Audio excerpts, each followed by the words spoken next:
एक एमएलए बनता है, वो फिर एमएलसी बनता है, फिर राज्यसभा का सदस्य बनता है, और फिर जब वो लोकसभा का सदस्य बनता है तो 4 पेंशन लेता है। और आपसे कहा जाता है कि हम पेंशन नहीं देंगे, क्योंकि अंग्रेजी में 4 एडिटर बैठे हैं, वो आर्टिकल लिखते हैं कि गवर्नमेंट को ये बोझ नहीं उठाना चाहिए। वो पैसा जो सरकार आपके पेंशन में खर्च करती, वो पैसा किसको जाता है? 5 बड़े उद्योगपतियों को जाता है जब उनका धंधा चौपट हो जाता है। तो सरकार जनता का टैक्स लेकर जनता का पालन पोषण ना करे और 4 उद्योगपति का धंधा डूब जाए तो उनको 5 लाख करोड़ दे और 2.5 लाख करोड़ आपके पेंशन पर खर्च ना करे। और कहा जाता है कि आप एनपीएस में निवेश करें। क्या हम और आप एक ही योग्यता रखते हैं? मान लीजिए कि मेरे पास 10,000 है और आपके पास भी 10,000 है, यहां पे 100 लोग हैं, सबके पास 10-10 हजार है। क्या सभी लोग बराबर क्षमता रखते हैं शेयर बाजार में निवेश कर अपने निवेश को बढ़ाने की? उनमें वो क्षमता है, दृष्टि है? मुझ में तो नहीं है, बहुत सारे लोगों में नहीं होगी। क्या उनको छोड़ा जा सकता है? इसलिए आपकी मेहनत की कमाई टूटती जा रही है और यह प्रक्रिया चली आ रही है लंबे समय से। इसी का नतीजा यह हुआ है कि हम आज इस मोड़ पर पहुंचे हैं कि हमारी अर्थव्यवस्था ठप हुई है, नौजवान बेरोजगार हो गया है।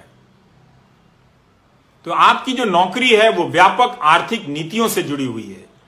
अगर आप इसको नहीं लाएंगे बहस के केंद्र में, इसे मुद्दा नहीं बनाएंगे, इस पर आप अपने आप को नहीं आजमाएंगे, तो मेरे दोस्तों, ये बीच बीच में मेरी 40,000 की नौकरी, मेरी 50,000 सदस्यों की नौकरी, इसको लेकर आप लड़ते रह जाओगे,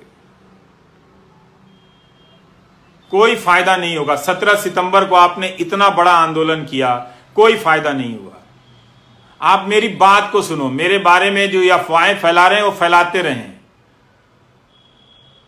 आईटी सेल का यही काम है, उनको मालूम है कि मैं बुनियादी सवाल कर रहा हूं और ये वो सवाल है जो 2017 से उठाने के कारण मेरा मजाक उड़ाया जाता है, पर मैं जानता हूं कि ये गलत हो रहा है, इसका शिकार मैं भी हूं। अगर अर्थव्यवस्था नहीं बढ़ेगी तो मेरी भी कमाई नहीं बढ़ेगी। हम जैसे लोग जो ऊपर जा रहे हैं नीचे सड़क के नीचे आ जाएंगे। और आपको तो जीवन में 10 साल या 5 साल के लिए ऊपर जाने का भी मौका नहीं मिलेगा। मुझे तो मिला भी, लेकिन मेरे जैसे बहुत कम लोग हैं और आप जैसे जो मुझसे ज्यादा काबिल हैं, आप लोगों को एक सिस्टम की नीतियों के तहत बर्बाद किया गया। आप समझिए इस बात को।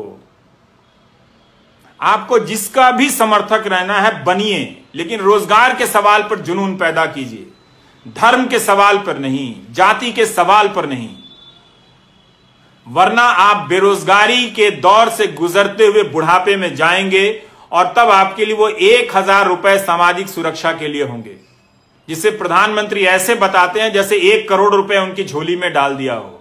अपना पेंशन बता दें विधायकों का या सांसदों का, उसकी तुलना में अब आप और हम रिटायर होंगे तो 5,000 रुपया पेंशन नहीं होगा हमारा। हम कैसे जिएंगे, ये हमारा सवाल है। ऐसा नहीं है कि सरकार के पास पैसा नहीं है। अगर सरकार 10-10 लाख करोड़ रुपए बड़े उद्योगपतियों के बेलआउट पे खर्च कर सकती है, जो संख्या में सिर्फ 10 होते हैं या 100 होते हैं, तो सारे सरकारी कर्मचारियों को सरकार पेंशन दे सकती है। आपने 20 साल का यह दौर बिना पेंशन का देख लिया। कई लोगों ने जो ग्रामीण डाक सेवा में काम करते हैं, उनके किसी एक बच्चा बाहर के देश में नौकरी करता था, उसने लिखा कि यह समस्या बहुत बड़ी है, हमारे पिताजी और उनके दोस्तों का की पेंशन नहीं आ रही है, आप उठाइए। ये 2018 की बात होगी या 19 की बात होगी। तो मैं इस विभाग को नहीं जानता था, तो उस लड़के ने कहा कि मैं न्यूजीलैंड या कहीं हूं तो मैं कमाकर अपने पिता को भेज देता हूं, पर उन्हें बहुत शर्मिंदगी होती है कि सरकारी नौकरी में 40 साल रहने के बाद भी बुनियादी जरूरतों के लिए बेटे पर निर्भर हैं। अच्छी बात है कि उनका बेटा भेज देता है, पर बहुतों के घर में ऐसी परिस्थितियां नहीं होंगी। उन्होंने बताया कि उनके पिता के कई दोस्त गरीबी में मर गए, इलाज की कमी के कारण मर गए। ये कब तक आप गोदी मीडिया का न्यूज चैनल और आईटी सेल देख देख कर ये तमाशा करेंगे? कब तक होने देंगे? इससे आपको क्या मिला? यह आपको समझने की जरूरत है। इसीलिए मुझे लगा कि मुझे नौकरी पर चर्चा करनी चाहिए। मैं क्यों पढ़ रहा हूं एक अर्थशास्त्र, ये मेरे काम का हिस्सा नहीं है।